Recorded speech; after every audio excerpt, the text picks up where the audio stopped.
The Earth remembers what we forget. Every layer of soil is a page, every fossil a whisper. Beneath deserts, under oceans, frozen within mountains, stories sleep in stone, waiting for the curious to listen. Empires have risen, flourished, and fallen into dust. But some vanished so completely, it's as if history itself erased them. Beneath the sands of Egypt, we find echoes of kings. In the jungles of South America, cities devoured by green silence. But deeper still, beyond the reach of recorded time, lie ruins that shouldn't exist.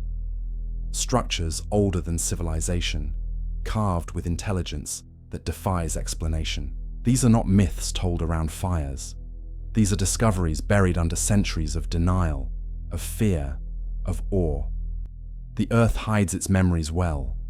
Glaciers bury them. Oceans drown them. Volcanoes seal them in ash. Yet with every technological leap, every satellite scan, the planet yields another secret, a lost city, a structure too precise, a date that doesn't belong. It's as if we are rediscovering a world we once knew and somehow forgot. For centuries, we believed we knew the timeline of our own existence. Egypt, the cradle of civilization. Mesopotamia, the dawn of cities. The Indus Valley, the heart of progress.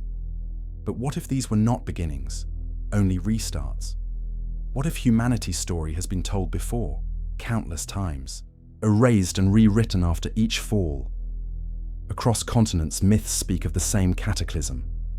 Floods that wiped the world clean, fire that scorched the heavens, gods that descended and taught mankind to build, to farm, to remember.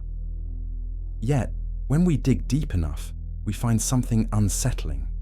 Evidence that those myths might have been memories. Archaeologists dig for bones and pottery. But sometimes they uncover something else. A puzzle that refuses to fit.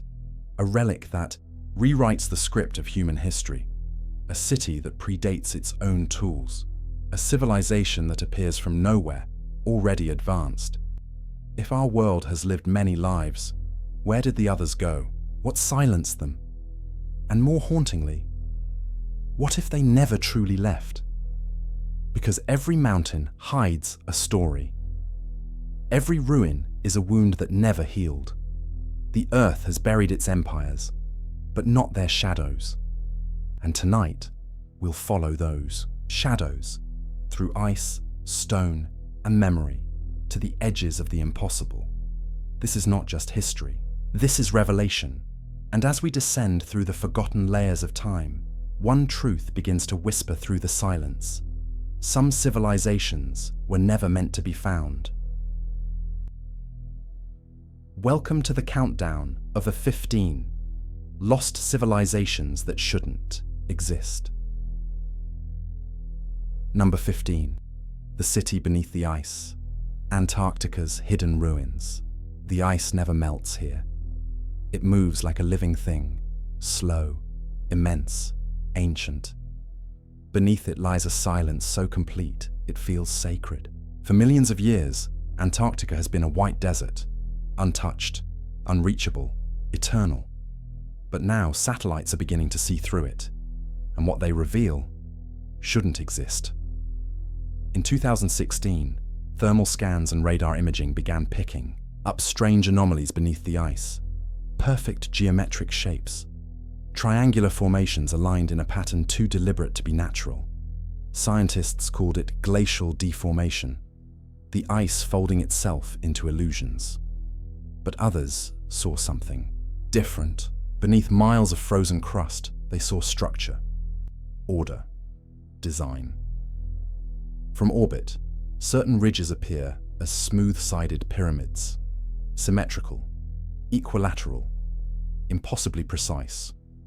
One rises nearly 2,000 feet above the surrounding ice plain, taller than the Great Pyramid of Giza, and unlike natural peaks, its sides reflect light evenly from all angles. Some say these are mountains, sculpted by wind and time, but others, explorers, pilots, even satellite engineers, claim the shapes defy every law of glacial physics. As researchers dig deeper, the mystery only grows colder, ground penetrating. Radar reveals cavities and hollow chambers, vast rectangular voids buried far below the surface. The readings echo with the pattern of man-made architecture, but according to conventional science, Antarctica has been frozen for more than 20 million years. If these are ruins, they were built when the continent was green. That idea shatters everything we know about human history. Because for Antarctica to have been habitable, the poles would have to have shifted. The continent once resting near the equator. That would mean a civilization not just old, but prehistoric, older than Egypt, older than Mesopotamia, older than us. Some scientists point to the Piri Reis map, a 16th century chart drawn long before Antarctica's official discovery. The map shows the continent's coastline, not as a frozen wasteland, but as lush and ice-free. Historians dismiss it as coincidence, but what if it's not? What if the cartographers were copying from sources that remembered a world before the ice? Legends speak of a forgotten race, the builders of the South, who fled a cataclysm and were swallowed by snow. Myths from every continent whisper of a great flood, a global freeze, an end that wiped clean the memory of a world before ours. And perhaps the ice beneath our feet is not empty. Perhaps it's a tomb for something that once lived, built, and dreamed beneath a different sky. The wind howls over frozen stone. The ice cracks, revealing nothing, yet promising everything. And, as scientists argue and satellites scan, Antarctica keeps its silence, because some secrets aren't lost, they're preserved. Number 14. The Lost City of Nan Madol. Far out in the Pacific, where waves crash endlessly against black coral reefs, lies a city that defies reason. Nan Madol, a labyrinth of stone rising from the sea, built upon a coral, foundation no larger than a whisper. From the air, it looks like the ruins of some forgotten empire. Towers, walls, and canals arranged with precision, half sunken beneath the tide, but no one can explain who built it, or how. The stones themselves tell a story that shouldn't exist. Each basalt column, hexagonal, massive, perfectly balanced, weighs up to 50 tons. Stacked, interlocked, and fitted without mortar, they rise from the lagoon like a fortress born from the waves. Yet there's no quarry on this island, no trace of cranes, ramps, or tools. To build Nan Madol would have required moving thousands of these stones across water, an impossible task for a culture said to have no wheels, no iron, and no beasts of burden. The islanders call it the City of Ghosts. According to legend, two brothers, Olisipa and Olosopa, arrived from the sky. They brought knowledge, chance, and power. With their voices, they made the stones float, carried by air and song. When their work was complete, they vanished, leaving behind a city so advanced that later generations could only worship what they didn't understand. Science offers another explanation. Archaeologists believe the site dates back to around 1,000 years ago, constructed by the Sodelur dynasty. They theorize that basalt was transported by rafts and manpower, that trial and error could have shaped the city we see today. But even these researchers admit the scale doesn't fit the means. There's no evidence of how the stones were lifted or how the city's foundations survived the restless ocean beneath. And there's something else, something that unsettles even the most rational minds. The city's canals glow faintly at night. Some claim it's bioluminescent algae. Others say it's the residue of something ancient, an energy that once powered a civilization lost to time. Divers speak of vibrations beneath the surface, a hum that resonates through the water like the heartbeat of the earth itself. Nan Madol is more than ruins. It's a contradiction, a place where myth and matter coexist. A monument that shouldn't be there, yet refuses to disappear. When the tide rises, the walls vanish beneath the surf, as if the ocean is reclaiming its secret. And as the waves whisper against basalt towers, the legend of the twin sorcerers drifts once more across the Pacific, reminding us that some cities may have been built not just by hands, but by will. Number 13.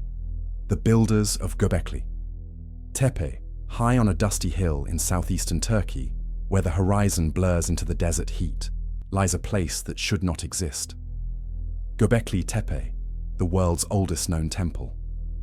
12,000 years old, built before the wheel, before writing, before agriculture itself. According to history, this era belonged to hunters and gatherers, not architects, not astronomers. Yet here, massive stone pillars stand in perfect circles, carved with symbols that speak of a mind far beyond primitive. Each pillar towers up to 20 feet high, weighing more than 20 tons.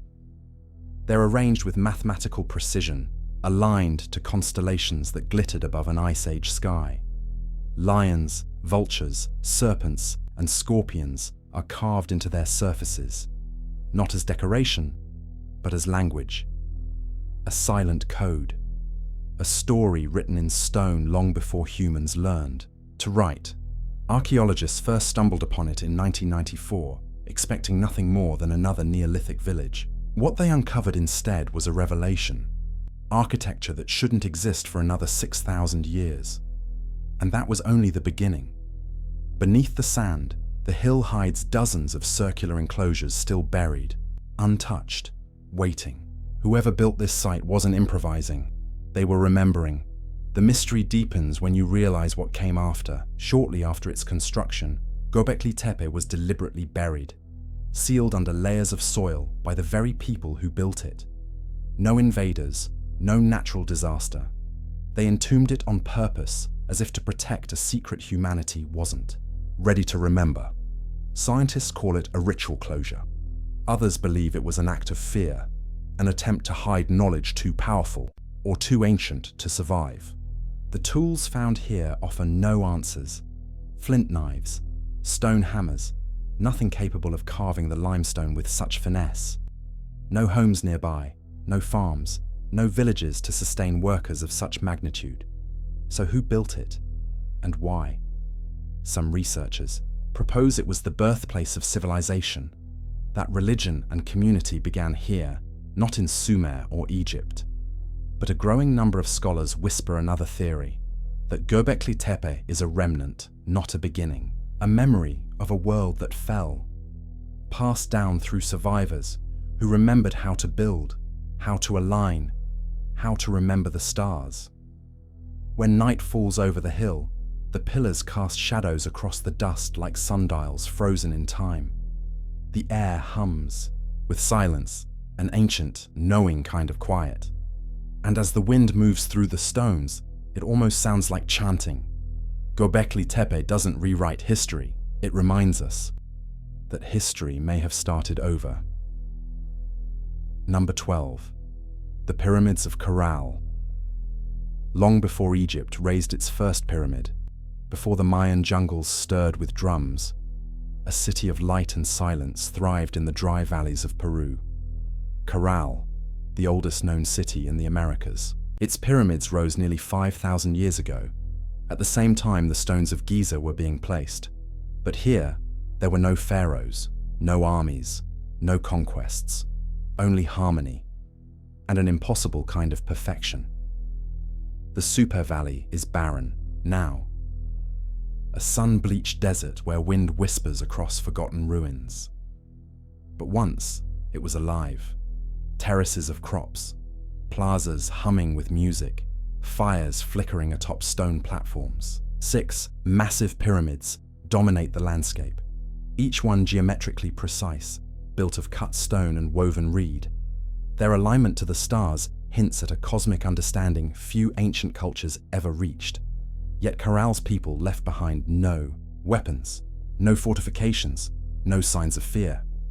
Archaeologists first unearthed it in the late 1990s, and what they found shook the timeline of the Americas. Caral existed 1,000 years before the Olmec, 2,000 before the Maya, nearly 3 before the Inca. But the mystery isn't just its age, it's its peace. The people of Caral mastered architecture, mathematics, and astronomy, yet never turned those gifts toward war. Theirs was a society driven not by power, but by balance. Researchers found quipus, cords tied in patterns, perhaps early forms of writing or record-keeping. They discovered flutes carved from condor bones, instruments capable of complex harmonies. This was a civilization that built with sound and rhythm, not domination. But where did they learn this? How did such advancement bloom in isolation so suddenly, with no trace of evolution or outside influence? Some scientists suggest Caral might have inherited the memory of an older world, a knowledge preserved through oral tradition, resurfacing like an echo from a forgotten age. The architecture bears strange parallels to sites across the ocean. Egyptian layouts, Mesopotamian ziggurats, even Indus Valley drainage designs. Coincidence? Or remnants of a shared ancestor civilization long erased from record?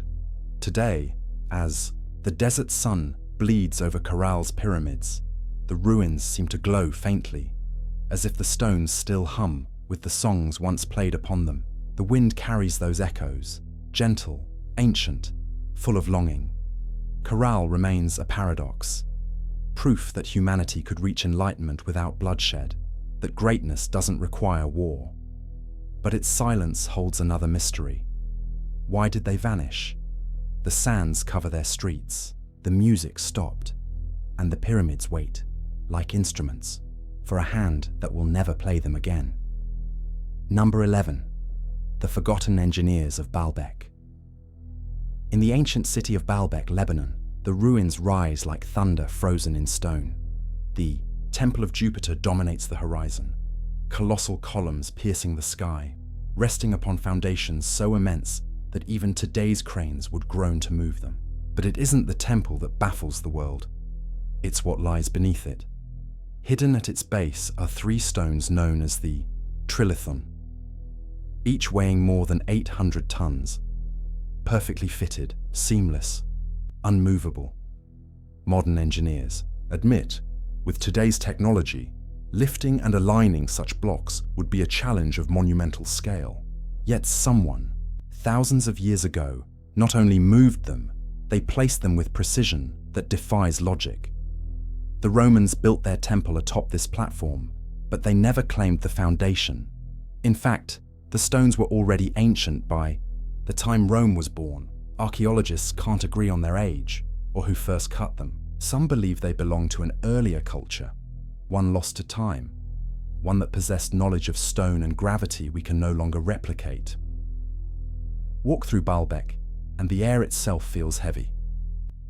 The sound of the wind carries low vibrations, like the earth remembering something vast. The site is littered with half-cut monoliths, each hundreds of tons in weight, lying where they were abandoned, as if their builders vanished mid-task. Some call it evidence of an ancient catastrophe. Others, proof that whatever technology once existed here was suddenly lost. Engineers suggest elaborate ramp systems, wooden rollers, and thousands of workers pulling in unison. But calculations crumble under reality. The sheer friction, the incline, the mass. Even modern cranes struggle with half that weight. To many, the numbers simply don't add up. Local legends tell another story. They say the giants built Baalbek, beings of immense strength who walked the earth before the flood. Some texts even claim it was the Tower of Babel reborn, a landing ground for gods descending from the sky. Ancient myth or distorted memory, the truth remains locked beneath layers of stone and time. When dusk falls, the sun ignites the trilithon in a golden haze, and the stones seem to breathe. The cracks glow faintly, as if light escapes from within. Tourists fall silent, sensing something older than civilization itself. No matter how many theories arise, Baalbek resists them all. It stands as proof that the limits we place on the past might only be the limits of our imagination. The wind sighs across the stones, a sound deep, metallic, and mournful, as if the earth itself remembers the engineers we've forgotten. Number 10. The Sunken Temples of Yonaguni. Beneath the waves off Japan's southern coast, a staircase descends into silence. Massive terraces, columns, and corridors stretch across the seafloor, carved with impossible symmetry. This is Yonaguni, a submerged monument discovered by a diver in 1986, a structure that seems both natural and deliberate, ancient yet eerily familiar. At first glance, it looks like a city asleep. Walls rising 25 meters high, steps that lead nowhere, pillars aligned with mathematical precision.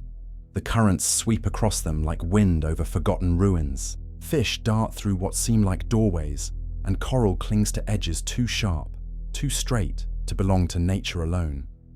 But how could architecture exist this deep beneath the sea? Geologists insist Yonaguni is a natural formation, the product of tectonic shifts and wave erosion over thousands of years. They point to the island's sandstone, which fractures into neat right angles when stressed. A geological coincidence, they say, a trick of the ocean. Yet divers, archaeologists, and explorers disagree. They found steps, pathways, and platforms that fit human design too precisely to dismiss. Some even claim to see carvings, altars, and the faint outlines of statues. As sonar scans and underwater mapping continue, more features appear.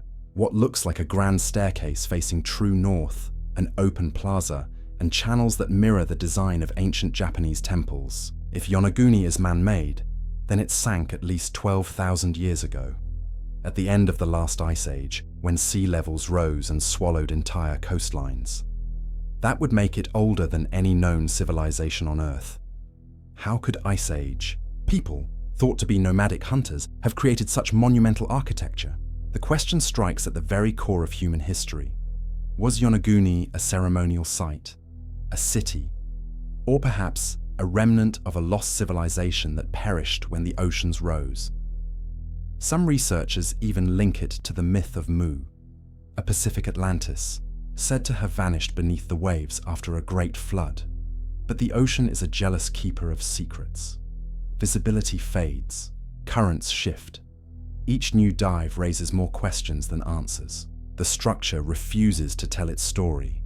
At dawn, when the light pierces the surface just right, Yonaguni glows gold for a moment, as if remembering sunlight it hasn't seen in millennia. The sea sways gently above it, whispering through corridors that once perhaps echoed with human footsteps.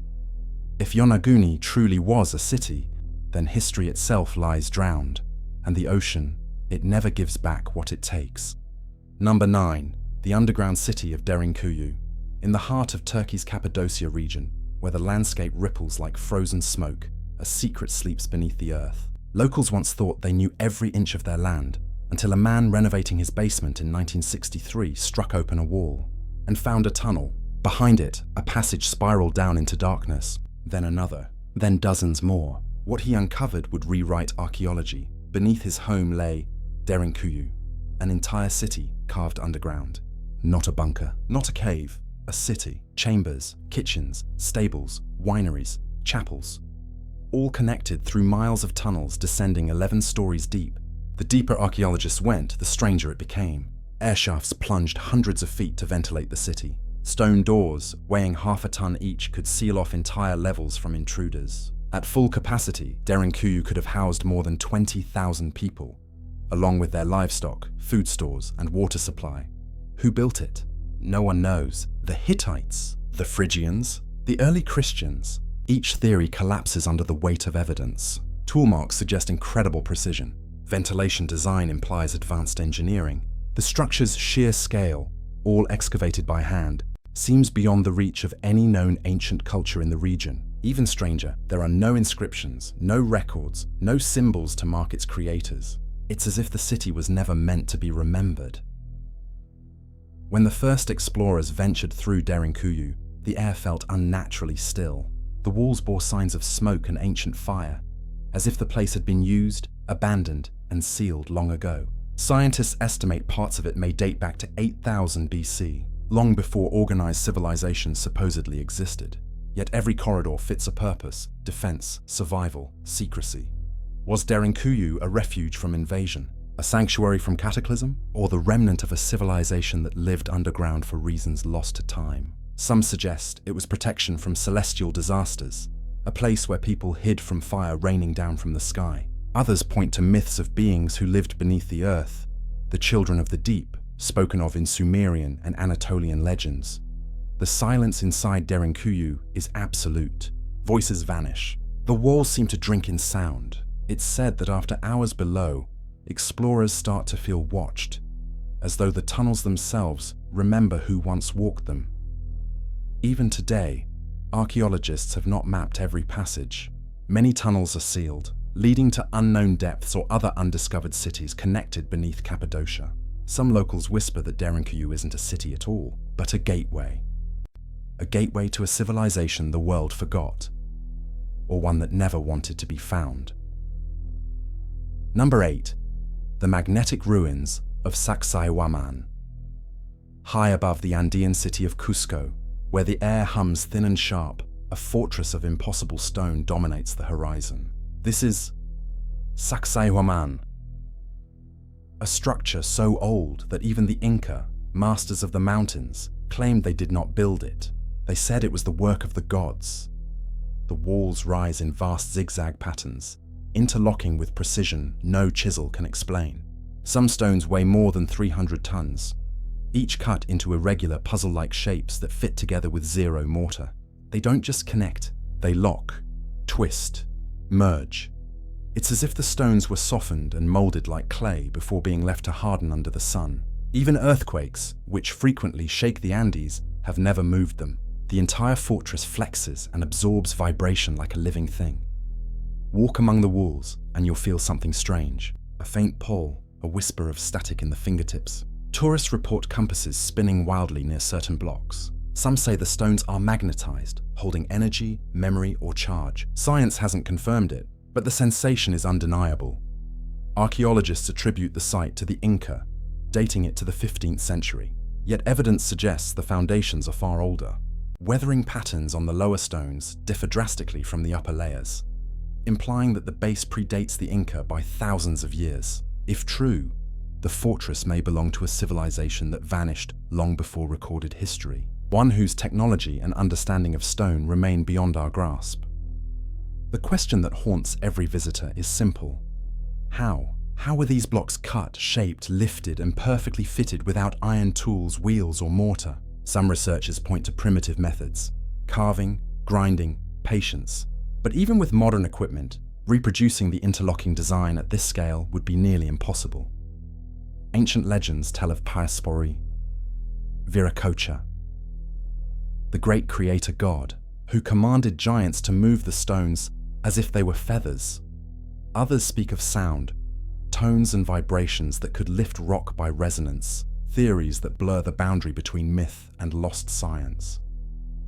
As the sun sets over Cusco, the walls of Sacsayhuamán glow gold, each block catching the light like scales on a colossal serpent. The stones hum faintly in the cold wind, a sound that feels almost electric. You can't tell if it's the breeze or something older, alive within the rock itself. Sacsayhuamán isn't just a ruin. It's a riddle carved in stone, one that refuses to be silenced by time. Number 7. The lost metropolis of Nan Madol. In the heart of the Pacific, where the sea glows turquoise and time moves like a tide, lies a city the world forgot. Nan Madol, the Venice of the Pacific, a labyrinth of ruins built directly atop coral reefs, off the island of Pohnpei in Micronesia. From the air, it looks impossible. Massive basalt blocks stacked like black dominoes, forming temples, walls, and canals that cut through the ocean itself. The city stretches across nearly 100 small islets, each connected by narrow waterways. It's as if an entire metropolis was set afloat upon the sea, yet its purpose remains unknown. No crops, no defenses, no signs of ordinary life, just monolithic walls rising straight from the salt water, some weighing 50 tons or more, stacked 12 meters high, with no mortar, no steel, no cranes. Who built it? The native Pohnpeians say it was the work of sorcerers, two brothers who flew the stones into place using chance and levitation. Legends call them Olosopa and Olosipa, beings who arrived from the stars to found a dynasty of god kings. Archaeologists, however, have no such answers. Carbon dating hints the city is over 1,000 years old, but the technology needed to construct it still defies logic. Even the stone itself is a mystery. The basalt columns used to build Nan Madol aren't found on the coral islets. They had to be quarried miles away, transported across open water, and perfectly balanced on the reef foundation. No boats of that era could bear such weight. No explanation fits the evidence. Underwater exploration reveals that parts of Nan Madol continue deep beneath the surface, suggesting it may once have been much larger before the sea rose and claimed it. That means the city could predate recorded Polynesian history entirely. A civilization advanced enough to design a floating fortress, erased by the ocean it tried to tame. The deeper divers go, the stranger it becomes. Channels that align to the solstices, temples oriented to constellations, and an electromagnetic anomaly. Compasses spin erratically within the ruins, as though the stones themselves remember power. Today, the locals avoid Nan Madol after dark. They say the spirits of its builders still guard the city, and those who sleep there never wake. Even the jungle seems to whisper at its edges, where the ocean and the ruins meet in eerie silence. At sunset, as the tide rises, the canals flood and the water glows with bioluminescent light. The city flickers alive for a moment, like a ghost remembering its form. Then it vanishes again into the night. Nan Madol stands as proof that some civilizations didn't vanish into myth. They sank into the sea and took their secrets with them. Number 6. The Cyclopean ruins of Ollantaytambo. High in the sacred valley of Peru, the mountains cradle something that shouldn't exist. Ollantaytambo, a fortress of gods and giants. Terraces cascade like steps of a sleeping titan, cut with geometric perfection. The stones are seamless, each one a puzzle piece weighing up to 50 tons, shaped with impossible precision. But this isn't the work of crude chisels or guesswork. It's a symphony in stone, as if the builders sculpted the mountain itself into obedience. The air here feels thin, ancient. Wind sweeps through the terraces, whispering in Quechua, carrying echoes of ceremonies long forgotten. From the valley below, the ruins rise like petrified thunder. Massive pink granite blocks, polished smooth as glass, interlock with surgical accuracy. No mortar, no gaps, no errors. Each fits the next with such intimacy that even a blade of grass can't slip between them. And yet, the quarry lies across a river over 5 miles away, separated by steep ravines and ridges. No roads, no wheels, no metal tools. How did they move them? The Inca left no record. They said only that the site was built by the Viracochas, tall, pale-skinned beings who came before them, bearing light and knowledge. Archaeologists argue it was pure human effort, ramps, ropes, brute strength, and brilliance. But modern engineers still shake their heads. Transporting and fitting these stones with such precision today would demand cranes and lasers. Yet here they stand, untouched for centuries, unmoved by time or tremor. One wall, known as the Temple of the Sun, is particularly strange. 6 colossal monoliths stand upright, their faces etched with mysterious notches and marks that seem ornamental, but may have served a purpose, mechanical, astronomical, or something else entirely. On the ground nearby lie blocks half-carved, as if the builders vanished mid-labor. Earthquakes tore the region, empires fell, but the stones remain. Waiting, legends say Ollantaytambo was a portal, a meeting place between worlds. Even today, strange lights have been reported hovering above the terraces at night. Locals speak of humming in the stone, a low vibration that can be felt, not heard, when you place your hand upon it. Scientists record nothing unusual, but cameras have caught faint distortions in the air, shimmering, almost like heat. Was this a fortress, a temple, or something else? A machine of stone built to harness the mountain's pulse? No one knows. The Inca revered it, but never claimed it as theirs. They only guarded it, as if protecting a memory too dangerous to forget. When dawn breaks, the first rays of sunlight strike the 6 standing monoliths in perfect alignment, flooding the valley with a crimson glow, and for a heartbeat, it feels like the gods of stone still stand among us. Number 5. The Lost Kingdom of Tartessos. At the edge of Europe, where the rivers of Spain meet the restless Atlantic, Whispers of a vanished empire linger in the sand. They called it Tartessos, a kingdom of light, wealth and impossible age.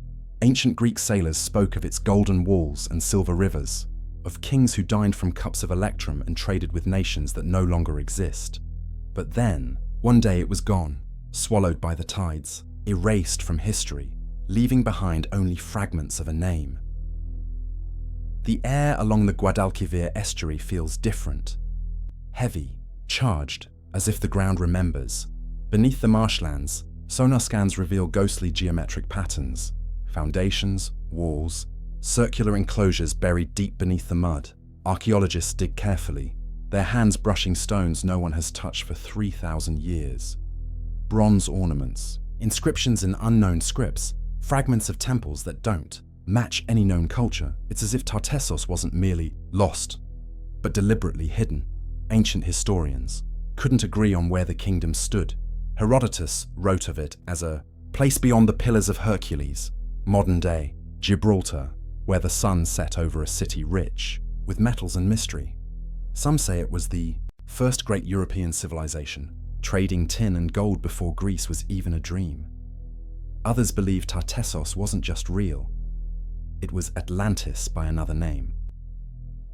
A memory passed through myth, distorted by time. Science offers cautious steps into the mystery. Sediment studies show sudden, violent flooding in the region around 1200 BC, layers of silt and saltwater buried inland cities in a single catastrophic event.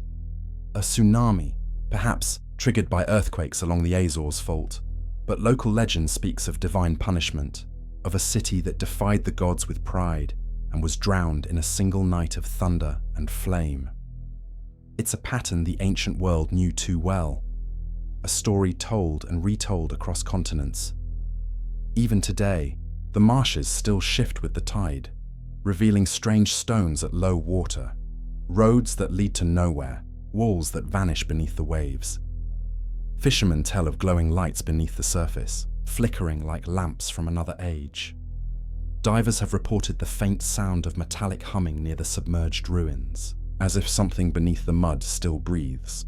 Was Tartessos a city of men, or a reflection of something older, a civilization reborn after another fall? The sea holds its tongue, but on stormy nights, when the tide retreats and lightning dances on the horizon, locals swear they hear bells, deep, metallic, echoing through the water.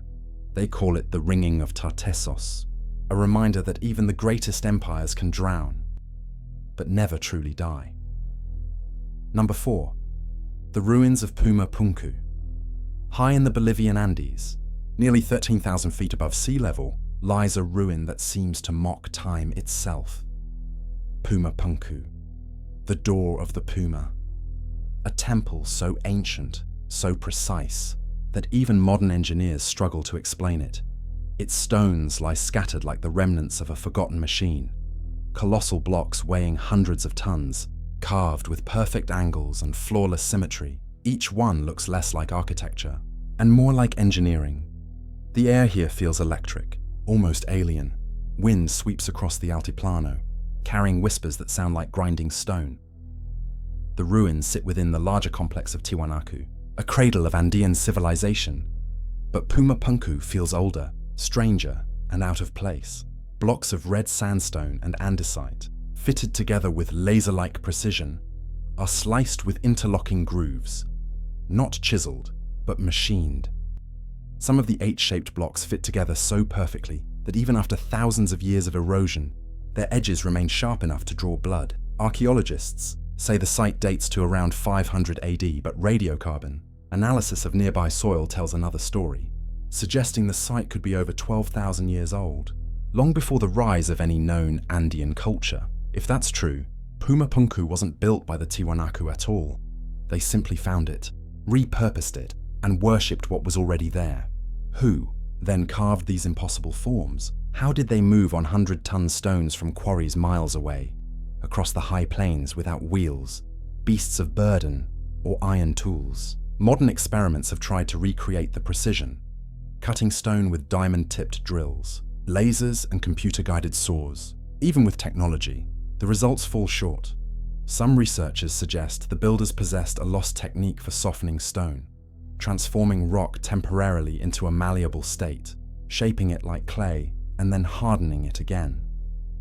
Others believe Pumapunku's purpose was never architectural, but energetic, aligned with Earth's magnetic field, designed to channel or amplify some forgotten power. At night, the temperature drops below freezing.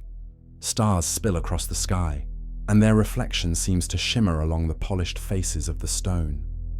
From above, the ruins align with Orion, the same constellation venerated by ancient cultures around the world.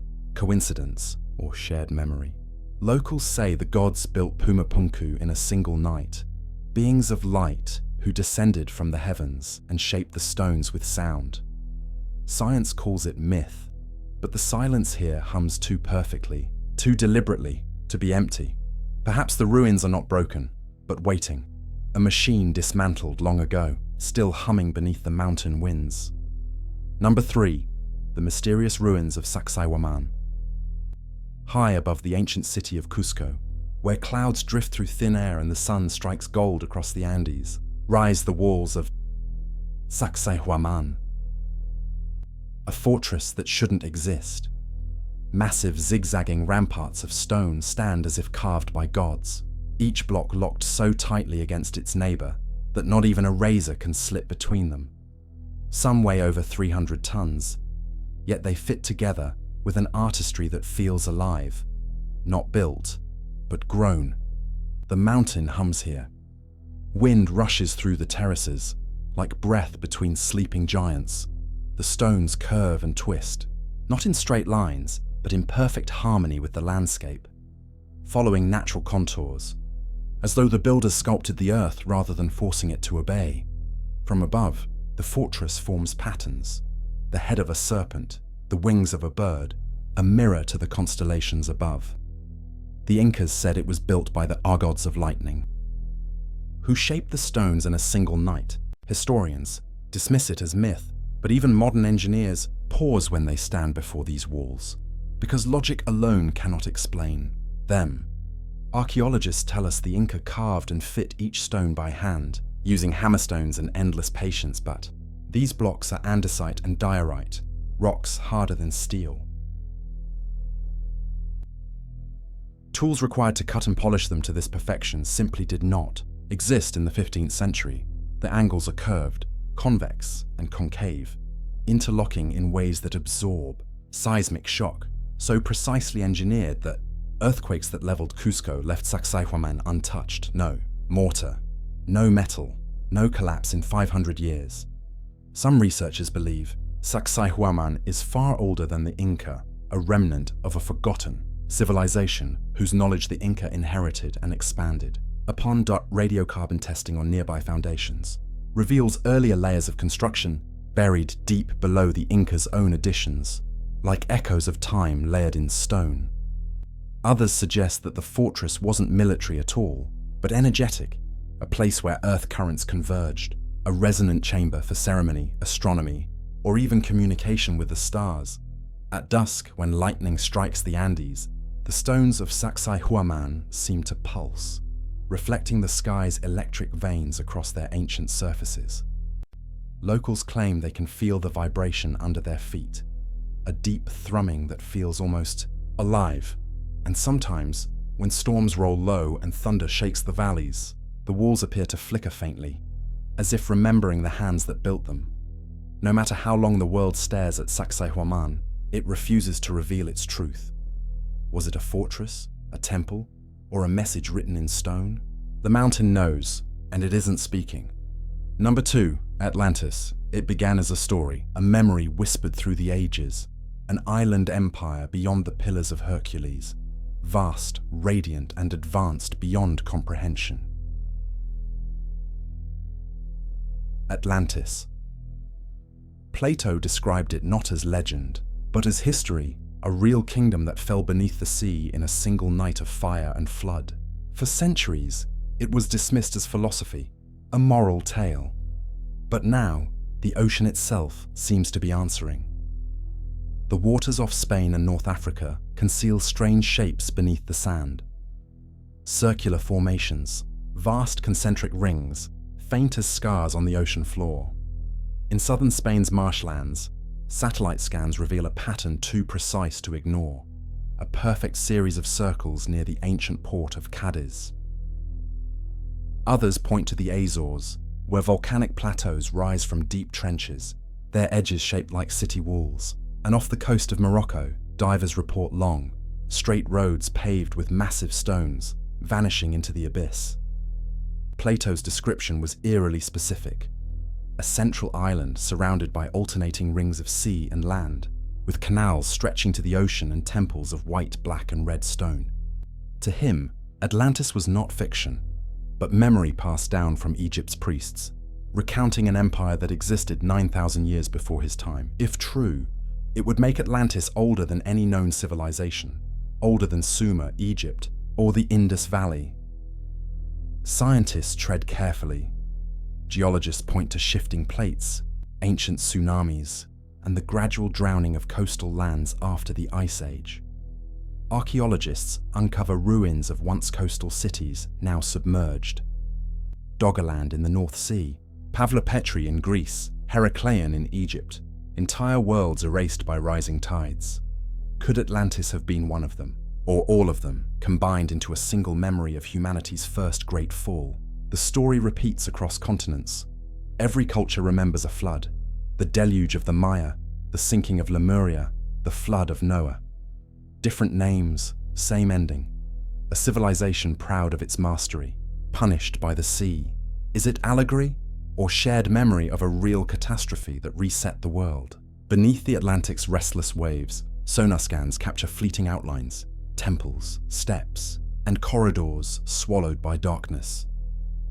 Nothing confirmed, nothing denied. Yet, each year the evidence grows. Fragments that hint at an empire erased not by myth, but by nature. Perhaps Atlantis was never meant to be found. Perhaps it was a warning, buried beneath the waves, to remind us that even the brightest civilizations can fall overnight. The ocean remembers everything, and when it whispers, it speaks in echoes of drowned kings. Number 1. The civilization before time. Before the pyramids pierced the desert sky, before the stones of Sacsayhuamán locked like living geometry, before Atlantis sank beneath the sea, there may have been something greater. A civilization so old that history itself forgot how to speak its name. No myths, no texts, no ruins, only whispers buried in the bones of the earth. Scientists call it impossible, but the evidence keeps surfacing like ghosts that refuse to stay buried. Deep beneath the Sahara, ground-penetrating radar reveals what seems to be an ancient landscape, rivers that no longer flow, and structures hidden beneath the sand. In Turkey, at Göbekli Tepe, pillars carved with celestial animals rise from 12,000 years ago, 6,000 years before the first city, and in the depths of the Indian Ocean, sonar reveals submerged ruins near the Gulf of Cambay, streets, walls, and buildings laid out with precision that defies the Stone Age. Every discovery pushes the timeline of civilization further back, rewriting human history piece by piece. If the story we've been told is true, humanity emerged from scattered tribes and simple tools. But what if we're remembering the world in reverse? What if our ancestors were not the beginning, but the survivors? Archaeologists now find evidence of catastrophic global flooding around 10,800 BCE, the end of the Ice Age, a sudden climate shift that melted glaciers, raised oceans, and wiped out nearly every coastal culture. It was called the Younger Dryas Impact Event. A cosmic strike, an extinction-level blast that could have erased an entire civilization overnight. Geologists point to nanodiamonds, melt glass, and crater fields scattered across North America, traces of something unimaginably powerful. And when the dust settled, the survivors began again. Maybe they became the Sumerians, the Egyptians, the builders of Teotihuacan. Maybe they told stories of gods who came from the stars, because, to them, the survivors of that ancient world would have seemed divine. Myth turns to memory, memory turns to stone, and somewhere between legend and archaeology lies a truth that refuses to die. Truth that suggests our story is not linear, but cyclical. A rise, a fall, a rebirth. Each time we climb higher, the Earth reminds us how fragile we are. Each time we forget, something resets the clock. Maybe Atlantis was one city of many.